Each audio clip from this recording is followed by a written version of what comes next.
జగనన్న మీ ఇంట్లో మంచి జరిగితేనే నాకు ఓటేయండి అని అడిగాడు కదా, నిజం చెప్పండి. మీ ఇంట్లో ఎవరికి మంచి జరగలేదా? మీ ఇంట్లో చదువుకునే పిల్లలు ఉండొచ్చు, సంక్షేమ పథకాలు తీసుకునే వాళ్ళు ఉండొచ్చు, కనీసం ఒక్కరికి కూడా మంచి జరగలేదా?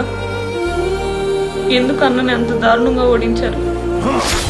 క్షమించన్నా, మనుషులం కదా. నువ్వు చేసిన పనులు మర్చిపోయి కృతజ్ఞత చూపించలేకపోయాం. కానీ నువ్వు ఎప్పుడూ మా హీరో అన్నా, మా గుండెల్లోనే ఉంటావు. నువ్వు ఓడినా గెలిచినా మాకెప్పుడు హీరో అన్నా. తల్లి పాలు తాగి రొమ్ము పుత్తుతారు అంటారు. ఆ సామెత నాకు ఇప్పుడు అర్థమైంది. మాకు టైం ఇస్తుంది, మళ్ళీ మేము చెప్తాం. అన్న ఫోటోలో కాదు, బయట కాదు, అలాంటి చాలా మంది గుండెల్లో ఉన్నాడు. సీఎం అయితే ఎంత, అవ్వకపోతే